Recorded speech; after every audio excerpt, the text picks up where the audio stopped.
ಬೆಳಗಾವಿ ಗಡಿಯಲ್ಲಿ ಎಂಇಎಸ್ ಪುಂಡರ ಪುಂಡಾಟಿಕೆ ಮಿತಿ ಮೀರಿದೆ. ಈ ಬಗ್ಗೆ ಪ್ರತಿಕ್ರಿಯೆ ನೀಡಿದ ಸಚಿವ ಸುಧಾಕರ್, ಪ್ರತಿ ಬಾರಿಯೂ ಎಂಇಎಸ್ ಪುಂಡರ ಪುಂಡಾಟಿಕೆ ಹದ್ದು ಮೀರ್ತಾ ಇದೆ. ಇದನ್ನು ನಮ್ಮ ರಾಜ್ಯ ಸರ್ಕಾರ ಹಾಗೂ ರಾಜ್ಯದ ಎಲ್ಲಾ ಕನ್ನಡ ಪರ ಸಂಘಟನೆಗಳು ಖಂಡಿಸ್ತಾ ಇದ್ದಾವೆ. ಇದೇ ರೀತಿ ಮುಂದುವರೆದರೆ ಸೂಕ್ತ ಕಾನೂನು ಕ್ರಮ ಜರುಗಿಸಲಾಗುವುದು ಅಂತ ಎಚ್ಚರಿಕೆ ಕೊಟ್ಟಿದ್ದಾರೆ. ಅಲ್ಲದೆ ಕಂಡಕ್ಟರ್ ಮೇಲೆ ಹಲ್ಲೆ ಮಾಡಿ ಪೋಕ್ಸೋ ಕೇಸು ದಾಖಲು ಮಾಡಿದ್ದಾರೆ. ನಿಜಕ್ಕೂ ಇದು ಖಂಡನೀಯ. ಈ ರೀತಿ ಘಟನೆ ಇಲ್ಲಿಗೆ ನಿಲ್ಲಿಸಬೇಕು. ಮುಂದುವರೆದರೆ ಸರಿಯಿರಲ್ಲ ಅಂತ ಎಂಇಎಸ್ ಪುಂಡರಿಗೆ ಸಚಿವ ಸುಧಾಕರ್ ಎಚ್ಚರಿಕೆ ಕೊಟ್ಟರು. ಗಡಿಯಲ್ಲಿ ಬಾಲ ಬಿಚ್ಚುತ್ತಿರುವ ಪುಂಡರ ವಿರುದ್ಧ ಸೂಕ್ತ ಕ್ರಮ ಕೈಗೊಳ್ಳುವುದಾಗಿ ಸಚಿವ ಶಿವರಾಜ ತಂಗಡಗಿ ಹೇಳಿದ್ದಾರೆ.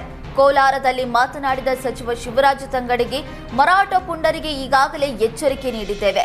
ಮರಾಠಿ ಪುಂಡರ ಕೃತ್ಯದ ಬಗ್ಗೆ ಸಿಎಂ ಗಮನಕ್ಕೆ ತಂದಿದ್ದೇವೆ. ಪುಂಡರ ವಿರುದ್ಧ ಈ ಬಾರಿ ಕಠಿಣ ಕ್ರಮ ತೆಗೆದುಕೊಳ್ಳುವುದಾಗಿ ಸಚಿವ ತಂಗಡಗಿ ಭರವಸೆ ನೀಡಿದರು.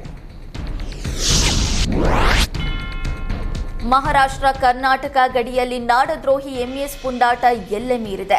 ಕಂಡಕ್ಟರ್ ಮೇಲೆ ಹಲ್ಲೆ ಪ್ರಕರಣ ಮಾಸುವ ಮುನ್ನವೇ ಕರವೇ ಕಾರ್ಯಕರ್ತನ ಮೇಲೆ ಮಹಾರಾಷ್ಟ್ರ ಏಕೀಕರಣ ಸಮಿತಿ ಮುಖಂಡರು ಹಲ್ಲೆ ನಡೆಸಿದ್ದಾರೆ. ಬೆಳಗಾವಿ ಜಿಲ್ಲೆಯ ಖಾನಾಪುರ ಪಟ್ಟಣದ ಚಾಂಬೋಟಿ ಕ್ರಾಸ್ ಬಳಿ ಈ ಘಟನೆ ನಡೆದಿದೆ. ಕನ್ನಡ ಮಾತನಾಡಿದ್ದಕ್ಕೆ ಕರವೇ ತಾಲೂಕು ಉಪಾಧ್ಯಕ್ಷ ಜಯವಂತ್ ನಿಡಗಲ್ಕರ್ ಮೇಲೆ 4 ಮರಾಠಿ ಪುಂಡರು ಥಳಿಸಿದ್ದಾರೆ. ಹೋಟೆಲ್ನಲ್ಲಿ ಕನ್ನಡ ಮಾತನಾಡಿದ್ದಕ್ಕೆ ಪುಂಡರು ರಕ್ತ ಬರುವಂತೆ ಹಲ್ಲೆ ಮಾಡಿದ್ದಾರೆ. ಮರಾಠಿ ಪುಂಡರ ನಡೆಗೆ ವ್ಯಾಪಕ ಆಕ್ರೋಶ ವ್ಯಕ್ತವಾಗಿದೆ.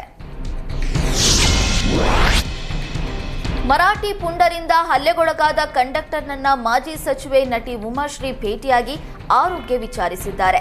ಬೆಳಗಾವಿ ಜಿಲ್ಲಾಸ್ಪತ್ರೆಗೆ ಭೇಟಿ ನೀಡಿದ ಉಮಾಶ್ರೀ ಕಂಡಕ್ಟರ್ ಮಹದೇವ್ ಹುಕ್ಕೇರಿಯನ್ನ ಭೇಟಿ ಮಾಡಿ ಸಾಂತ್ವನ ಹೇಳಿದರು. ಬಳಿಕ ಮಾತನಾಡಿದ ಉಮಾಶ್ರೀ, ಬೆಳಗಾವಿಯಲ್ಲಿ ಬಹಳ ವರ್ಷಗಳಿಂದಲೂ ಮರಾಠಿ ಪುಂಡರು ಗಲಾಟೆ ಮಾಡುತ್ತಲೇ ಬಂದಿದ್ದಾರೆ. ಪೊಲೀಸರು ಯಾವುದೇ ಒತ್ತಡಕ್ಕೆ ಮಣಿಯದೆ ಪುಂಡರ ವಿರುದ್ಧ ಕ್ರಮ ಕೈಗೊಳ್ಳಬೇಕು ಅಂತ ಆಗ್ರಹಿಸಿದರು. ಕನ್ನಡಿಗರ ಮೇಲಿನ ಎಂಇಎಸ್ ಪುಂಡಾಟವನ್ನು ಸಂಸದ ಬಸವರಾಜ ಬೊಮ್ಮಾಯಿ ಖಂಡಿಸಿದ್ದಾರೆ. ಹಾವೇರಿಯಲ್ಲಿ ಮಾತನಾಡಿದ ಬಸವರಾಜ ಬೊಮ್ಮಾಯಿ, ಪುಂಡಾಟಿಕೆ ಮಾಡುವವರನ್ನ ಸರ್ಕಾರ ಒದ್ದು ಒಳಗೆ ಹಾಕಬೇಕು. ಕಂಡಕ್ಟರ್ ಮೇಲಿನ ಪೋಕ್ಸೋ ಕೇಸನ್ನು ಕೂಡಲೇ ಹಿಂಪಡಿಬೇಕು ಅಂತ ಆಗ್ರಹಿಸಿದ್ರು. ಕನ್ನಡ ಚಳುವಳಿಗಾರರ ಹೋರಾಟಕ್ಕೆ ನಮ್ಮ ಸಂಪೂರ್ಣ ಬೆಂಬಲ ಇದೆ. ಕೂಡಲೇ ಕರ್ನಾಟಕ ಸರ್ಕಾರ ಮಹಾರಾಷ್ಟ್ರ ಸರ್ಕಾರದ ಜೊತೆ ಮಾತುಕತೆ ನಡೆಸಬೇಕು. ಉದ್ದಟತನ ತೋರ್ತಾ ಇರುವ ಪುಂಡರಿಗೆ ಎಚ್ಚರಿಕೆ ಕೊಡಬೇಕು ಅಂತ ಸಂಸದ ಬೊಮ್ಮಾಯಿ ಹೇಳಿದ್ರು. ಕನ್ನಡಿಗರಿಗೆ ಅವಮಾನ ಮಾಡುವವರ ಮೇಲೆ ಸರ್ಕಾರ ಬಿಗಿ ಕ್ರಮ ಕೈಗೊಳ್ಳಬೇಕು. ಇಲ್ಲಿಯ ಅನ್ನ ತಿಂದು ನೀರು ಕುಡಿದು ನಾಲಾಯಕ್ ಅನ್ನುವ ಪದ ಬಳಕೆ ಮಾಡೋದು ಸರಿಯಲ್ಲ. ಕನ್ನಡಿಗರ ವಿರುದ್ಧ ಮಾತನಾಡುವವರನ್ನ ಗಡೀಪಾರು ಮಾಡಬೇಕು ಅಂತ ಸಂಸದ ಬೊಮ್ಮಾಯಿ ಒತ್ತಾಯಿಸಿದ್ರು.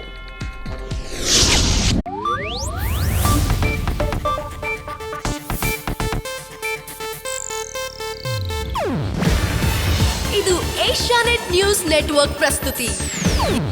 ನೀವು ನೋಡ್ತಿದ್ದೀರಾ ಏಷ್ಯಾನೆಟ್ ಸುವರ್ಣ ನ್ಯೂಸ್.